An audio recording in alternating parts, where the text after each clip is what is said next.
प्रिय विद्यार्थियों, आप सभी का स्वागत है। आज हम पढ़ेंगे लेखक प्रेमचंद के विषय में और उनकी प्रमुख बहुचर्चित कहानी नमक का दरोगा, इस कहानी के बारे में। तो सबसे पहले लेखक का जीवन परिचय प्रस्तुत है। तो लेखक प्रेमचंद का मूल नाम धनपत राय था और इनका जन्म सन 1880 में लम्ही गांव, उत्तर प्रदेश में हुआ था। इनकी प्रमुख रचनाएं सेवा सदन, प्रेमाश्रम, रंगभूमि, निर्मला, कायाकल्प, गबन, कर्मभूमि, गोदान, ये इनके प्रसिद्ध उपन्यास हैं। और सोजे वतन, मानसरोवर 8 खंड में, मानसरोवर इनका कहानी संग्रह है जिसके 8 भाग हैं। और गुप्त धन, ये प्रसिद्ध कहानी संग्रह है। करबला, संग्राम, प्रेम की देवी, ये इनके द्वारा रचित नाटक है। कुछ विचार, विविध प्रसंग, ये निबंध संग्रह है। इनकी मृत्यु सन 1936 में हुई थी। अब प्रेमचंद हिंदी कथा साहित्य के शिखर पुरुष माने जाते हैं। कथा साहित्य के क्षेत्र में एक सर्वश्रेष्ठ लेखक के रूप में माने जाते, महान कहानीकार माने जाते हैं। कथा साहित्य के इस शिखर पुरुष का बचपन बहुत अभाव में बीता।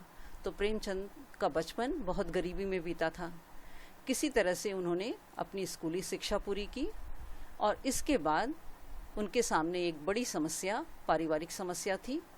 इन पारिवारिक समस्याओं के कारण वे बहुत कठिनाइयों से उनका जीवन बीता और किसी तरह से उन्होंने बीए की पढ़ाई की। फिर अंग्रेजी में वो एमए करना चाहते थे, लेकिन जीवन यापन की समस्या थी, तो जीवन बिताने के लिए उन्हें नौकरी करनी पड़ी। सरकारी नौकरी उन्हें मिली भी, वो अंग्रेजी सरकार की नौकरी करने लगे। लेकिन उसी समय महात्मा गांधी के द्वारा असहयोग आंदोलन चलाया जा रहा था। तो उसी असहयोग आंदोलन में वो सक्रिय रूप से भाग लिए, जिसके कारण उन्हें सरकारी नौकरी से त्यागपत्र देना पड़ा। राष्ट्रीय आंदोलन से जुड़ने के बावजूद लेखन कार्य उनका सुचारू रूप से चलता रहा। वो अपना लेखन अच्छी तरह से करते रहे। उनकी पत्नी का नाम शिवरानी देवी था। तो शिवरानी देवी के साथ अंग्रेजों के खिलाफ आंदोलनों में हिस्सा लेते रहे। उनके जीवन का राजनीतिक संघर्ष, जीवन में जो संघर्ष चल रहा था, उनकी रचनाओं में सामाजिक संघर्ष बनकर सामने आया।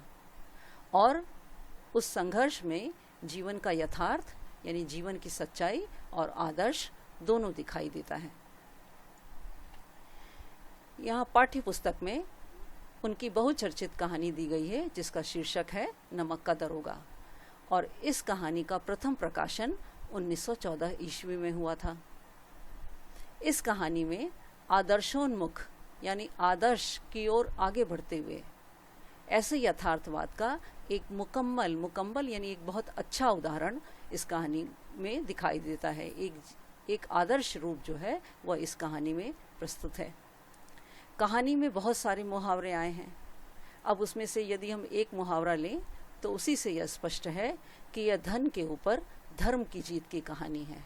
धन के ऊपर धर्म यानी कर्तव्य, धन जो है वह कर्तव्य से हार गया है, यह इस कहानी में दिखाया गया है।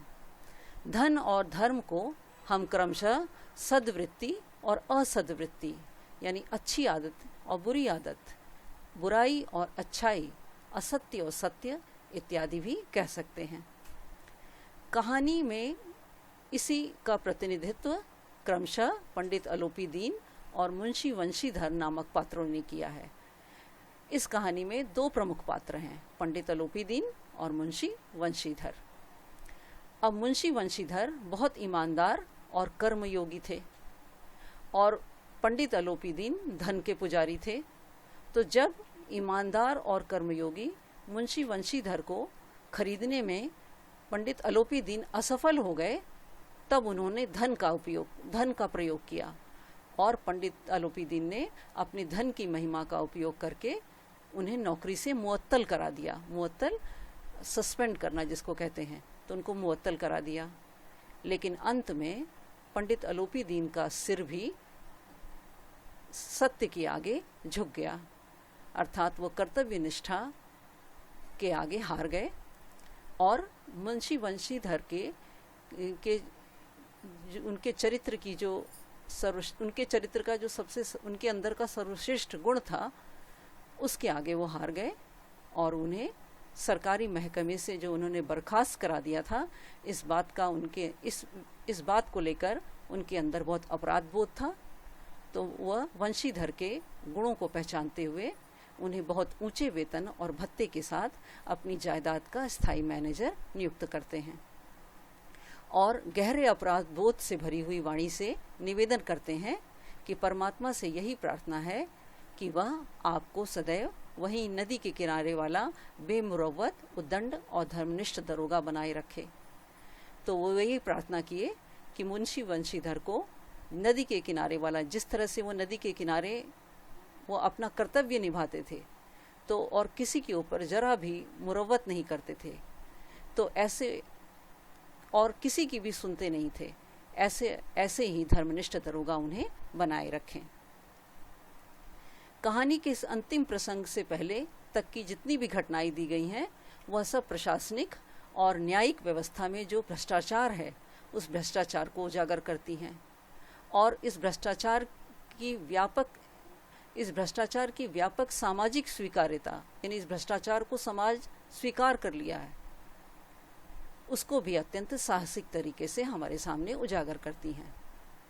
ईमानदार व्यक्ति के अभिमन्यु के समान निहत्थे और अकेले पड़ जाने की यथार्थ तस्वीर इस कहानी में बहुत खूबी से दिखाई गई है कि अभिमन्यु जैसा ईमानदार व्यक्ति भी अपनी ईमानदारी के कारण समाज से लड़ता है, वह भी इस कहानी में दिखाया गया है। किंतु प्रेमचंद इस संदेश पर इस कहानी को खत्म नहीं करना चाहते। वह यह नहीं दिखाना चाहते कि ईमानदार व्यक्ति संघर्ष ही करता रह जाता है, और क्योंकि वो मानते थे कि ऐसा यथार्थवाद हमको निराशावादी बना देता है, मानव चरित्र पर से हमारा विश्वास उठ जाता है और हमको चारों तरफ बुराई ही बुराई नज़र आने लगती है। इसलिए लेखक ने कहानी का अंत इस प्रकार किया है कि कहानी के अंत में सत्य की जीत दिखाई देती है। तो इस तरह यह पाठ का संक्षिप्त परिचय। अब इसके आगे हम कहानी पढ़ेंगे। तब तक के लिए इतना ही। धन्यवाद।